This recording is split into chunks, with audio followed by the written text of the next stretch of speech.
ప్రేక్షకులందరికీ నమస్కారం. ఈరోజు మన స్టూడియోలో ప్రముఖ ఆధ్యాత్మికవేత్త, వేదిక్ ఆస్ట్రాలజర్ గోనుగొంట్ల సురేష్ బాబు గారు ఉన్నారు. గురువుగారితో మాట్లాడేద్దాం. నమస్కారం గురుగారు. మణికంఠ గారు నమస్కారం అండి. గురుగారు, ఆగస్ట్ మాసం, విశేషంగా శ్రావణ మాసం, మనకి పండగల సీజన్ స్టార్ట్ అయిపోయింది.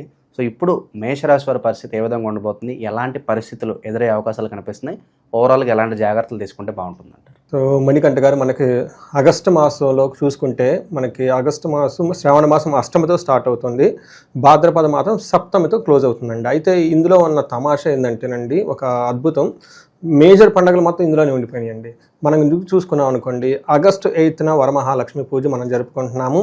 అడగకుండానే అమ్మ ఎన్నో వరాలు ఇస్తుంది, అడిగితే ఇంకా ఎన్నో వరాలు ఇస్తుంది అనమాట. అందుకని ఖచ్చితంగా ఇది ప్రతి ఒక్కరు సెలబ్రేట్ చేసుకోవాలని చెప్పేసి నేను కోరుకుంటున్నాను. తర్వాత ఏమవుతుంది, నెక్స్ట్ డేనే మనకి గాయత్రి మాత జననం ఉందండి. ఎవరైనా కనుక ఆధ్యాత్మికంగా ఉండి వేదాలు కానివ్వండి, పూజలు కానివ్వండి, తర్వాత హోమాలు ఇలాంటి కనుక రెగ్యులర్గా చేసే వాళ్ళు ఎవరైనా ఉంటే వాళ్ళకి జంజం మార్చుకునే ఒక గొప్ప పండుగ అండి. అందులో యజుర్వేదం ఆ రోజు చేసేవాళ్ళు ఖచ్చితంగా జంజాలు మార్చుకుంటారు అనమాట గాయత్రి మాత. తర్వాత మనకి 16th వచ్చేటప్పటికి శ్రీకృష్ణాష్టమి. మనకి ఏం చెప్తారంటే శాస్త్రంలో అశేష దుఃఖ నివారణార్థం లక్ష్మీనారాయణం భజ అని మనకి శాస్త్రాలు చెప్తూ ఉంటారు. ఎవరికైనా కనుక సిరీస్ ఆఫ్ ప్రాబ్లమ్స్, అంతులేని ప్రాబ్లమ్స్ ఒకటి పోయిన తర్వాత కనుక వస్తూ ఉంటే కనుక కృష్ణ జన్మాష్టమి చక్కగా సెలబ్రేట్ చేసుకుంటే ఆ ప్రాబ్లమ్స్ అన్నీ పోతాయండి. లాస్ట్ అండ్ మోస్ట్ ఇంపార్టెంట్ మనకి వచ్చేటప్పటికి 27వ తారీఖున వినాయక చవితి. ఎవరికైనా కానీ సిద్ధి, బుద్ధి, వృద్ధి, రిద్ధి కనుక కావాలనుకుంటే అనుకున్న పని ఎక్కడ ఆటంకాలు లేకుండా వృద్ధి జరగాలి, అలానే అనుకున్న పని సక్సెస్ అయ్యి మనకి రిజల్ట్ రావడానికి సిద్ధి కావాలి. అంతేకాకుండా బుద్ధి, మనం కరెక్ట్ డెసిషన్ తీసుకోవాలి. మనం అంతా నథింగ్ బట్ మన డెసిషన్స్ అండి. ఇలాంటి గనక మనం అన్నీ గనక మనిషికి సాధించుకోవాలనుకుంటే ఈ శ్రావణ మాసాన్ని ప్రతిరోజు చక్కగా సెలబ్రేట్ చేసుకొని ప్రతి విశేష దినాన్ని చక్కగా సెలబ్రేట్ చేసుకుంటే ఈ గ్రహాలు పెట్టే బాధలన్నీ పోయేసి చక్కగా వాళ్ళకి ఉపశమనం వస్తుంది. అందుకని ప్రతి ఒక్కళ్ళు ఇవి సెలబ్రేట్ చేసుకోవాలని చెప్పేసి మనం కోరుకుందామండి. మేషరాశి కనుక మనం కనుక చూసుకుంటే ఇందులో అశ్విని 1, 2, 3, 4 పాదాలు, భరణి 1, 2, 3, 4 పాదాలు, కృతిక ఫస్ట్ పాదం అంతా మనకి మేషరాశి కింద వస్తారు.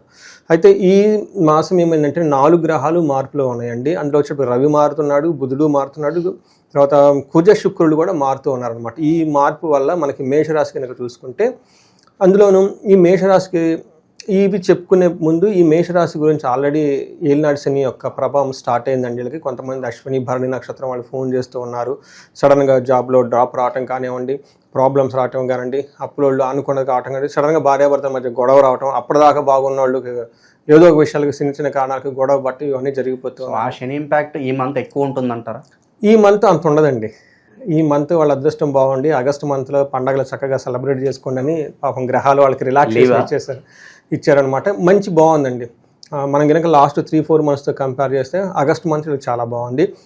ఒక విశేషం ఏంటంటే సూర్యుడు వీళ్ళకి యాక్చువల్గా ఇబ్బంది పెట్టాలి. అలాంటి ఇబ్బంది పెట్టాలి సూర్యుడు ఒక స్టెప్ వెనక్కి తీసుకొని వీళ్ళకి ఇబ్బంది పెట్టకుండా ఉన్నారంటే విపరీత వేద ఉండటం వల్ల. మనం కనుక చూసుకుంటే గ్రహాల యొక్క మార్పు చూసుకున్నాం అనుకోండి, సూర్యుడి సంచారం ఆగస్టు 17న, తర్వాత బుధుడు వచ్చేటప్పటికి జూలై 22న, మనకి శుక్రుడు వచ్చేటప్పటికి 26, కుజుడు వచ్చేటప్పటికి 28వ తారీఖున మారుతున్నారండి. ఇదంతా మనకి ఆగస్టు మాసం ప్రారంభం అవ్వక ముందే వీళ్ళు మారుతూ ఉన్నారనమాట. అందుకని ఆ ప్రభావం నెక్స్ట్ ఆగస్టు మాసం అంతా ఉంటుంది. మనకి సూక్ష్మ గోచారం, లఘు గోచారం మనకు ఒక కాన్సెప్ట్ ఉందండి. దీని ప్రకారం కనుక మనం చూసుకుంటే మన మహర్షులు ఏం చెప్తారంటే వెరీ సింపుల్గా ముఖ్యాంశాల్లో లాగా బ్రీఫ్గా మనం మొత్తం హోల్ మంత్ ఎలా ఉంటుందో తెలుసుకోవచ్చు. దీని ప్రకారం కనుక చూసుకుంటే సంపదలు వచ్చే అవకాశం ఎక్కువగా ఉంటుంది, ధనప్రాప్తి వచ్చే అవకాశం ఎక్కువగా ఉంటుంది, ప్రాస్పరిటీ, విభూతి, సర్వతోముఖాభివృద్ధి వాళ్ళకి జరిగే అవకాశం ఎక్కువగా ఉంటుంది. ఇంకొకటి సూర్యుడు 5th హౌస్లో ఉండి చక్కగా కొంచెం మానసికంగా ఇబ్బందులు పెట్టాల్సిన పరిస్థితి అయితే ఉంటుంది. కానీ విపరీత వేద వల్ల సూర్యుడు కూడాను అలాంటి ఇబ్బంది ఏం పెట్టకుండా చాలా చక్కగా హెల్ప్ చేసే అవకాశం ఎక్కువగా ఉందండి. మనం కనుక చూసుకుంటే ఒక గ్రహం వైజ్ కనుక చూసుకుంటే సూర్యుడు 5th హౌస్లో ఉండి 11th హౌస్లో చూడటం వల్ల, విపరీత వేదం ఉండటం వల్ల ఓవరాల్గా కనుక చూసుకుంటే మనీ ప్రకారంగా చాలా బాగుంటుంది. రెండోది జనరల్గా అయితే బుద్ధి చాంచల్యం ఆప్నోతి.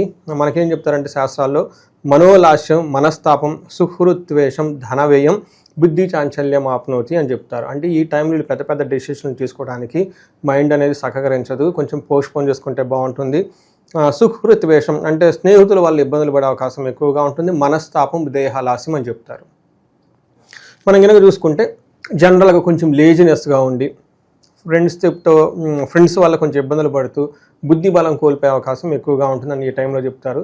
అందుకని ఈ ముఖ్యమైన పనులు, తర్వాత కాంప్లికేటెడ్ పనులు ఏమైనా ఉంటే ఒక 10 రోజులు పోస్ట్పోన్ చేసుకుంటే బాగుంటుంది. అది కూడా పర్టికులర్గా 17th నుంచి 27th ఈ లోపు కొంచెం కాంప్లికేటెడ్గా ఉంటుంది, కొంచెం వదిలేసి తర్వాత చేసుకుంటే బాగుంటుంది. స్నేహితులే నమ్మక ద్రోహం చేయడం లాంటివి కూడా ఏమైనా కనిపిస్తున్నాయి? తెలిసిన వాళ్ళే, మనకైన వాళ్ళే? ఖచ్చితంగా అంటే స్నేహితుల వల్ల ఇబ్బంది అంటే సుహృద్వేషం, అంటే వీళ్ళ ఇప్పటిదాకా ఆహా ఓహో అని పోగిన ఫ్రెండ్స్ వీళ్ళని ద్వేషించే అవకాశం ఎక్కువగా ఉంటుంది.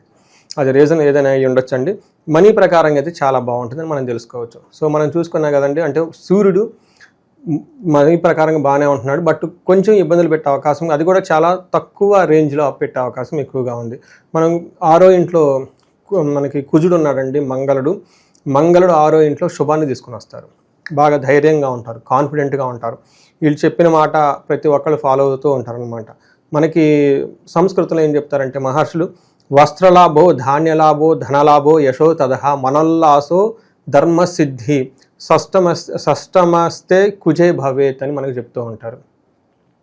అంటే ఈ టైంలో వీళ్ళు వస్త్రాలు కొనుక్కోవటం, ధనం కొనుక్కోవటం, ధాన్యానికి సంబంధించిన పనులు ఏమైనా ఉంటే వాటిలో కలిసి రావటము, కీర్తి ప్రతిష్టలు ఉండటము, మనసంతా చాలా చక్కగా ఉల్లాసంగా ఆరోగ్యంగా ఉండటం, ధర్మసిద్ధి, మంచి మంచి పనులు చేయాలనుకోవటము, ఇవన్నీ వాళ్ళకి జరుగుతూ ఉంటాయి. కాబట్టి కుజుడు 6వ ఇంట్లో మంచి యోగ్యతనిచ్చి చాలా ధైర్యంగా ఉంటారు. బాగా ఏమంటారంటే కాన్ఫిడెంట్ లెవెల్ చాలా ఎక్కువ వెళ్ళిపోతూ ఉంటాయి అన్నమాట. మనం కనుక చూసుకుంటే మార్చి తర్వాత వీళ్ళకి అంత గ్రహస్థితి అనుకూలంగా లేదు, బట్ ఆగస్టు సెప్టెంబర్ మంత్లో ఇది చాలా బాగుంటుంది. తర్వాత మనకి అయితే ఒక చిన్న ప్రికాషన్ ఏమంటే భార్యాభర్తల మధ్య కొంచెం గొడవలు వచ్చే అవకాశం ఎక్కువగా ఉంటుంది. ఇది మనసులో పెట్టుకోవాలి. అగైన్ మన శుక్రుడు వీళ్ళకి మంచి చేసే అవకాశం ఎక్కువగా ఉంటుంది. 3వ ఇంట్లో శుక్రుడు ఉండటం వల్ల, 9వ ఇంట్లో చూడటం వల్ల ఈ టైంలో వీళ్ళకి దైవ చింతన ఎక్కువగా ఉంటుంది. పెద్దలు చెప్పిన మాట వింటూ ఉంటారు. తర్వాత మనకి ఏం చెప్తారంటే గుళ్ళు అవన్నీ చక్కగా తిరుగుతూ ఉంటారు, తీర్థయాత్రలు చేయటం ఇవన్నీ ఎక్కువగా చేస్తూ ఉంటారు. గురువులు చెప్పిన మాటలు వినటం ఇవన్నీ చేస్తూ ఉంటారు. వీటితో పాటు కనుక చూసుకుంటే గౌరవ వృద్ధి, మాటలు చలామణి, పలుకుబడి పెరగటము, మిత్రుల ద్వారా లాభం ఇవన్నీ చూపిస్తూ ఉంటుంది. అయితే కొంచెం ధన వ్యయం కూడా అయ్యే అవకాశం ఎక్కువగా ఉంటుంది. అంటే టూ మచ్ లగ్జరీస్కి, కంఫర్ట్స్కి ధనం ఎక్కువ ఖర్చు పెట్టే అవకాశం ఎక్కువగా ఉంటుంది. ఇవి గ్రహాల వల్ల, 3 గ్రహాల వల్ల ఈ మనకి మేషరాశి వాళ్ళకి జరిగే మనకి బెనిఫిట్స్ అని మనం చెప్పుకోవచ్చు. గురుగారు, ఇక ఈ రాశిలో ఏ నక్షత్రాల వల్ల ఉంటారు, వాళ్ళకి స్పెసిఫిక్గా ఎలా ఉండబోతుంది? మనం ఈ అశ్విని, భరణి, కృతిక 3 నక్షత్రాలు ఇందులో ఉంటాయండి. అవి కనుక చూసుకుంటే అశ్విని నక్షత్రం వాళ్ళకి పాజిటివ్గా కనుక చూసుకుంటే వీళ్ళకి జయప్రదంగా ఉంటుంది, ధన ప్రవాహం ఉంటుంది, ధనలాభము ఉంటుందండి. అలానే నెగిటివ్ సైడ్లో కనుక చూసుకుంటే వీళ్ళకి బంధనము, ధనహీనత 2 చూపిస్తుంది. అంటే జనరల్గా వీళ్ళకి ధనం వస్తుంది, ఆ వచ్చిన ధనం కూడా విపరీతంగా ఖర్చు అవుతుంది. బట్ ఒకదానికి వీళ్ళకి బంధించబడినట్లు సిచ్యువేషన్ ఉంటుంది. అంటే వీళ్ళకి డెసిషన్ తీసుకోవడానికి ఆలోచిస్తూ ఉంటారు. అటు మంచి డెసిషనా, లేదంటే ముందుకెళ్ళాలా, ఎన్నికెళ్ళాలా, లేదంటే ఒక బిజినెస్ చేద్దామా వద్దా, లేదంటే ఇది అనుకుంటున్నాం అసలు వర్క్ అవుతుందా లేదా, ఏది కలిసి రావట్లేదని వాళ్ళు టెన్షన్ పడుతూ ఉంటారు. ఈ టైంలో వీళ్ళు జ్యోతిష్కుని కలిసిన, లేదంటే మనకి సబ్జెక్ట్ మ్యాటర్స్ ఎక్స్పర్ట్స్ని అలాంటి వాళ్ళు కనుక కలిస్తే వాళ్ళ సలహా తీసుకుంటే సలహా ద్వారా ముందుకెళ్తే వీళ్ళకి బాగా కలిసి వస్తుంది. అలానే భరణి నక్షత్రం వాళ్ళకి జయప్రదంగా ఉంటారు, విజయవంతంగా ఉంటుంది, ధనలాభం చక్కగా చూపిస్తుంది. అయితే వీళ్ళకి బంధనము, ధనహీనత 2 చూపిస్తూ ఉంది. కృతిక నక్షత్రం వాళ్ళు కనుక చూసుకుంటే వీళ్ళకి జయప్రదంగా ఉంటుంది, ధనలాభం చక్కగా ఉంటుంది. అయితే వీళ్ళకి బంధనము ఒక్కటే మాత్రం చూపిస్తుంది. ఒక విషయంలో కన్ఫ్యూజ్గా ఉండి స్టాగ్నేటెడ్గా ఉండే అవకాశం ఎక్కువగా ఉంటుంది. వీళ్ళు కనుక క్లారిటీగా వేరే వాళ్ళని ఆస్ట్రాలజర్ని కలిస్తే మనం ముందు చెప్పుకునే విధంగా వీళ్ళకి ఒక మంచి క్లారిటీ వచ్చేసి జీవితంలో ముందుకెళ్ళే అవకాశం ఎక్కువగా ఉంటుంది. ఇది కాకుండా మనం కనుక వీళ్ళకి కృతికా నక్షత్రం వాళ్ళకి స్త్రీ నాశనం, బుద్ధి నాశనం అని చెప్తారు. అంటే వీళ్ళకి ఒక రాంగ్ డెసిషన్ తీసుకునే అవకాశం ఎక్కువగా ఉంది, లేదంటే రాంగ్గా ఒక కమిట్మెంట్ ఇవ్వటము, రాంగ్గా ఒక చెక్ కానీ ఏదైనా ఇష్యూ చేయటం, రాంగ్గా ఒక ఆర్డర్ ఏదైనా ఆన్లైన్లో ప్లేస్ చేయటం, ఇలాంటివన్నీ జరిగే అవకాశం ఎక్కువగా ఉంటుంది. కృతికా నక్షత్రం వాళ్ళకి. రోహిణి నక్షత్రం వాళ్ళకి స్త్రీ నాశనం, అంటే వీళ్ళు ఇంట్లో కానివ్వండి, బయట బంధువులు కానీ, లేదంటే ఫ్రెండ్స్ కానీ ఎవరైనా కనుక ఉంటే లేడీస్, వాళ్ళకి ఏదైనా కనుక ప్రాబ్లం అయ్యి వీళ్ళకి ప్రాబ్లంలో పడతారు. ఇదే విధంగా సేమ్ లేడీస్ అయితే వాళ్ళకి తెలిసిన జెంట్స్ ఎవరైనా ఉంటే కానీ, ఇంట్లో కానీ బయట కానీ, వాళ్ళకి ఏదో ప్రాబ్లం వచ్చి వీళ్ళ ప్రాబ్లమ్స్లో పడతారు. సో ఈ ప్రకారంగా మనం కనుక చూసుకుంటే వీళ్ళకి ఒక రకంగా 80% చాలా బాగుంది, చాలా మంచి టైంలో ఉన్నారని మనం చెప్పుకోవచ్చు. సో మిగతా 20% ఏదైతే ఉందో అది కూడా కవర్ అవ్వడానికి, ఇంకా మంచి జరగడానికి విశేషంలో వీళ్ళు ప్రార్థించిన దేవుడు కావచ్చు, పరిహారాలు కావచ్చు, ఎలా ఆచరిస్తే బాగుంటుందంటారు? సో వీళ్ళకి సూర్యుని యొక్క బలం కొంచెం తక్కువగా ఉందండి. మనకి అందుకని సూర్య అష్టకం అని ఉంటుంది, చదువుకున్న ఆదిత్య హృదయ స్తోత్రం చదువుకున్న చక్కగా ఉంటుంది. వీళ్ళకి ఏలినాడు శని యొక్క ప్రభావం ఉంది కాబట్టి మనం బిగినింగ్లో ఒక వీడియో చేసామండి, అది ఉగాదికి చేసామన్నట్టు. ఆ వీడియో కనుక ఒకసారి చూసి అందులో చెప్పిన పరిహారాలు చేసుకుంటే చాలా బాగుంటుంది. ఇవి కాకుండా ఎవరికైనా కనుక ఫైనాన్షియల్ రిలేటెడ్ కనుక ఏదైనా కనుక ప్రాబ్లమ్స్లో ఉంటే ఆగస్టు 21, 22 సామూహికంగా ఒక హోమం చేయాలని చెప్పేసి ప్లాన్ చేసామండి. జనరల్గా ఇది 1-to-1 ఇప్పటిదాకా చేశాను, హోమంగా పబ్లిక్గా ఎప్పుడు చేయలేదు. కొంతమంది నేను అప్పుడు ఇచ్చిన సజెషన్స్ వల్ల అయితేనేమి, ప్రైస్ ఎక్కువ అయితేనేమి మేము చేయించుకోలేమండి, సామూహికంగా అయితే ఉంటే చేయమని అడుగుతూ ఉన్నారు. బట్ ఎప్పుడు ఇనిషియేట్ తీసుకోలేదు. బట్ ఈసారి ఆగస్టు 21, 22 ఒక ప్రోగ్రామ్ లాగా అనౌన్స్ చేశాను. అది కూడా నెంబర్ ఆఫ్ పార్టిసిపెంట్స్ చక్కగా వస్తే వాళ్ళ పార్టిసిపేట్ని చూసి వాళ్ళు ఇంట్రెస్ట్గా ఉంటే అది పూజ చేయాలని చెప్పేసి హోమం అది 2 రోజులు ఉంటుంది. ఒక రోజేమో కుబేరు పాశుపత అభిషేకం, రెండో రోజు వచ్చేటప్పటికి మహాలక్ష్మి విశేష హోమము విత్ కుంకుమ పూజ, గౌరవ పూజ ఇవన్నీ ఉంటాయి అన్నమాట. ప్లాన్ అయితే చేసాం, అనౌన్స్ చేస్తున్నాం కాబట్టి నెంబర్ ఆఫ్ పార్టిసిపెంట్స్ వస్తే. మరి ఏంటి పార్టిసిపేట్ చేసిన వాళ్ళకి ఎలాంటి ఫలితాలు వాళ్ళు ఎక్స్పెక్ట్ చేయొచ్చు అంటారు? ఇది ప్యూర్లీ మనీ రిలేటెడ్ అండి. ఒకటే మనకేం చెప్తారంటే శీఘ్ర ధన ప్రాప్తి, అంటే ధనం మనకు త్వరగా రావాలి. రెండోది వచ్చిన ధనం నిలబడాలి, కుబేరు పాశుపత అభిషేకం, ఆ ధనం ఇక్కడ మనం నిలబడిపోతుంది. మూడోది నష్ట ద్రవ్య ప్రాప్తి, అంటే ఎంతమంది వాళ్ళు వేరే వాళ్ళకి డబ్బులు ఇచ్చి ఉంటారు, ఏదో మనకంటే ఇంట్రెస్ట్కో వాటికో మన డబ్బులు వేరే వాళ్ళకి ఇస్తాం, ఏముంది ఉద్దేశం మళ్ళీ మనకి తిరిగి వచ్చింది అనే ఉద్దేశంతో ఆ డబ్బు వాళ్ళ దగ్గర పెట్టేసుకొని మన దగ్గరికి రాదు. సో ₹1 నిలబడాలన్నా, పోయిన డబ్బు మళ్ళీ మనకు తీసుకురావాలన్నా అలాంటి వాళ్ళు పార్టిసిపేట్ చేయొచ్చు. ఖచ్చితంగా అండి. అది మనకేమంటారంటే పురుషార్థాలు అంటారు.